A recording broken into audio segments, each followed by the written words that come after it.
नमस्कार, स्वागत है आपका डॉक्टर साहिब में और मैं हूं आपके साथ सौम्या राठी। इस वक्त मेरे साथ बैठे हैं डॉक्टर सत्यम, जो कि पारस HMRI पटना में गैस्ट्रोलॉजिस्ट हैं, यानी कि आपके लिवर से जुड़े, आपकी आंत से जुड़ी जितनी भी परेशानियां होती हैं उन सभी के विशेषज्ञ हैं। आज डॉक्टर साहब से हम आपके सबसे आम सवाल लेकर यहाँ बैठे हैं। आज हम एसिडिटी से जुड़े कुछ सवाल जवाब करने वाले हैं, उसे बेहतर तरीके से समझने की और उसका इलाज क्या होता है उसे जानने की कोशिश करने वाले हैं। सबसे पहले डॉक्टर साहब नमस्कार, बहुत बहुत स्वागत है आपका। हेलो। डॉक्टर साहब, एसिडिटी एक बहुत ही कॉमन प्रॉब्लम है, उससे लोग अक्सर अपनी रोज़मर्रा की ज़िंदगी में परेशान रहते हैं।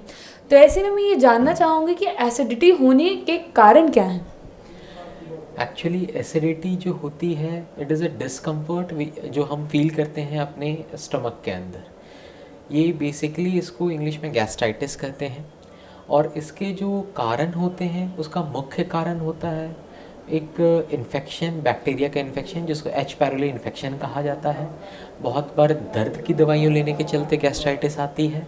और इसके अलावा कुछ अन्य कारण होते हैं जो कि बहुत कम लोगों में पाए जाते हैं। 90% लोगों में दर्द की दवाइयाँ या बैक्टीरिया का इन्फेक्शन के चलते ही होता है।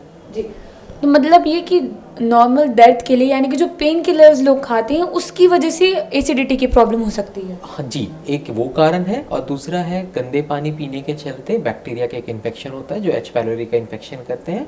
वो अक्सर पेट में आ जाता है जिसके चलते ये डिस्कम्फर्ट फील होता है हमें। डॉक्टर साहब, क्या ऐसे आप कोई पेन किलर्स के स्पेसिफिकली नाम हमारे दर्शकों को बता सकते हैं जो कि काफ़ी ज़्यादा कॉमनली लोग अपनी रोज़मर्रा की ज़िंदगी में लेते हैं और उनकी वजह से ये दिक्कत हो रही है? जैसे आपका कॉम्बीफ्लेन हो गया या जिस तरह का बुफरीन कंटेनिंग जो टैबलेट्स होते हैं उस तरह के टैबलेट लेने से ये होती है। जी, डॉक्टर साहब, एसिडिटी की एक निशानी ये होती है अक्सर कि लोगों को पेट में बहुत ज़्यादा दर्द होने लगता है, लेकिन लोग ये कैसे समझे कि जो दर्द हो रहा है वो एसिडिटी की वजह से है और क्या क्या लक्षण इसके साथ हो सकते हैं? देखिए, जो एसिडिटी का मेनली दर्द या डिस्कम्फर्ट जो फील करते हैं उसमें ज़्यादातर ये होता है कि ये खाना खाने के बाद या खाने से बहुत रिलेटेड रहता है। बहुत बार जब फास्ट करता है आदमी तो ये दर्द बढ़ जाता है। बहुत बार ऐसा होता है कि खाना खाने के बाद इसमें आराम आता है।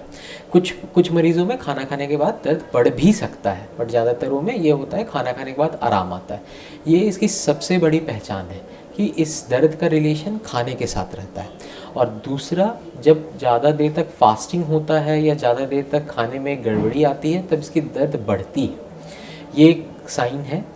ये इसका जो दर्द होता है ये दर्द ज़्यादातर आपके पेट के ऊपरी हिस्से में रहता है। ये नीचे की तरफ नहीं जाता है और ना ही ये हाथों पे या आपके पैरों की तरफ जाएगा। ये लोकलाइज सा पेट की तरफ ही रहेगा आपका दर्द। जी, डॉक्टर साहब, जैसा कि अभी आपने बताया कि अगर किसी को एसिडिटी की समस्या है और अगर वो लंबे समय तक फास्टिंग करते हैं तो फिर बाद में खाना खाने के दौरान दर्द हो सकता है।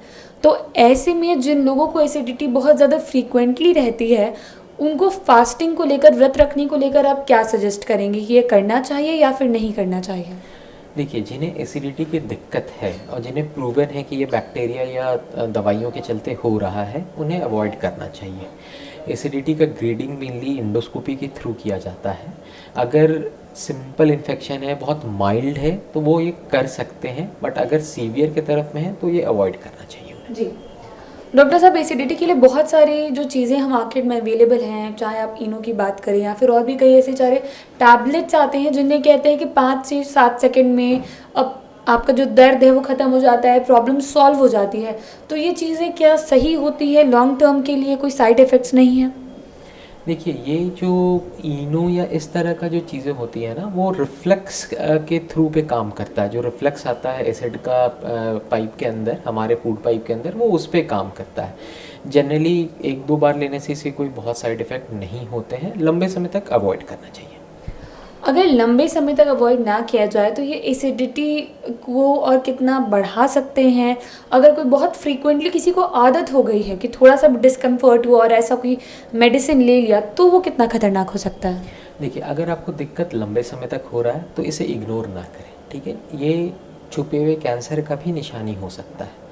तो उसमें आपको प्रॉम्प्टली आना चाहिए, इसको दिखाना चाहिए। एसिडिटी इज़ नॉट अ बीमारी जिसको आप इग्नोर कर सकते हैं।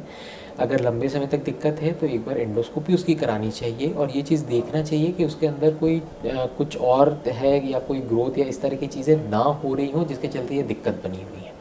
बाकी अगर इस तरह की दिक्कतें नहीं हैं तो इसकी दवाइयाँ जो होती हैं वो चल रही हैं। जी, उम्मीद करती हूँ कि डॉक्टर साहब ने जो सारी बातें बताई हैं आपने उन्हें ठीक तरीके से सुना और समझा होगा। इसी के साथ बहुत जल्द मुलाकात होगी डॉक्टर साहिब के अगले एपिसोड में। तब तक के लिए अगर वीडियो को फेसबुक पर देख रहे हैं तो पेज को लाइक करें, यूट्यूब पर देख रहे हैं तो चैनल को सब्सक्राइब करें। आप कमेंट सेक्शन में या मेल बॉक्स के माध्यम से हमें बता सकते हैं कि डॉक्टर साहिब से आपके क्या सवाल हैं। धन्यवाद।